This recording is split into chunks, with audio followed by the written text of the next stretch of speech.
Hello friends, welcome back to the another video lecture of OOP1 subject. In today's video lecture, we are going to discuss about a recursion. So recursion is very familiar to all of us. In C programming language, we have already discussed about the recursion. So if we talk about the recursion, then its definition says when a function call itself or a method call itself, then it will be known as a recursion. Okay, so let's understand in deep of recursion. So recursion is a problem solving technique which involves breaking a complete problem into some smaller problem until we get trivial solution for smallest subproblem. The process in which a function call itself directly or indirectly is called a recursion. The corresponding function is called a recursive function. Every recursive function must have proper base condition, means termination condition. Without termination condition, it will be go into a infinite loop. So termination condition, base condition is compulsory.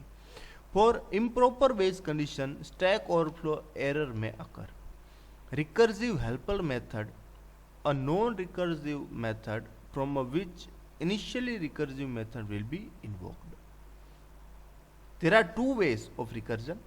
First one is direct recursion and second one is indirect recursion.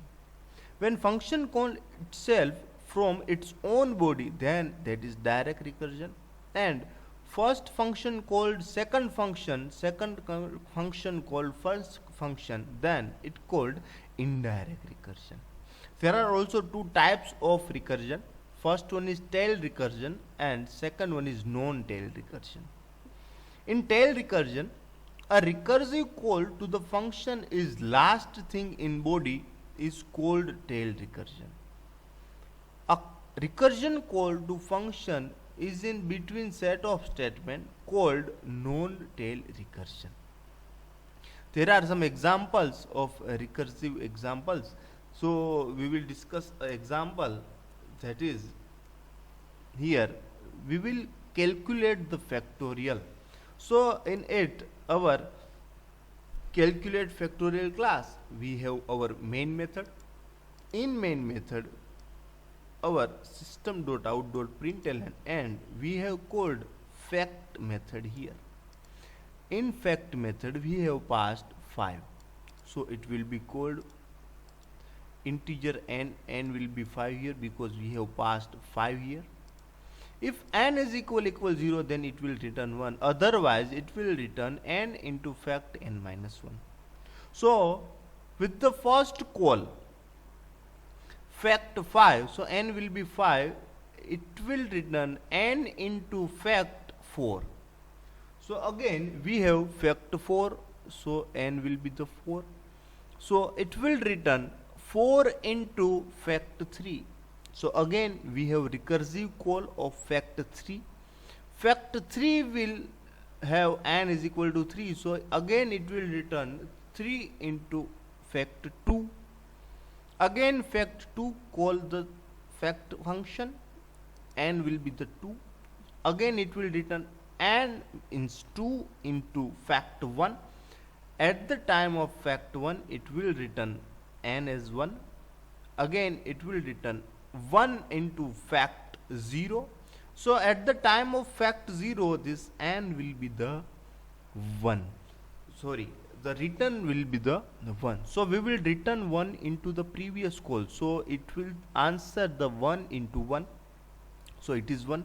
It will return its answer into previous call. So it will be 2 into 1 means 2.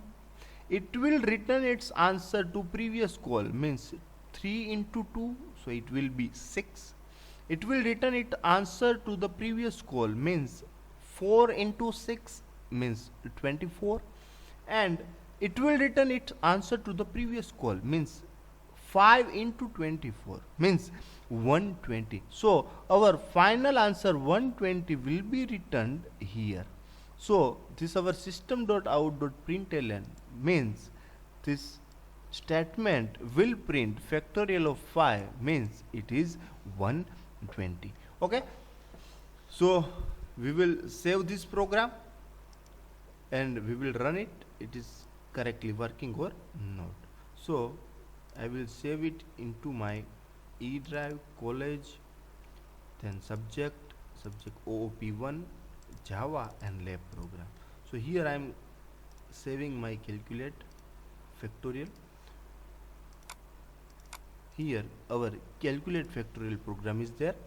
I will compile here.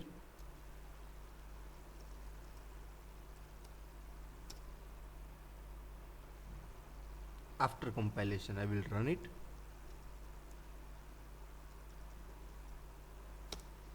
So here we can see that 120 answer is here. So this is it for recursion. If you like this video, then like, comment and subscribe. Also share it with your friends. Thank you friends.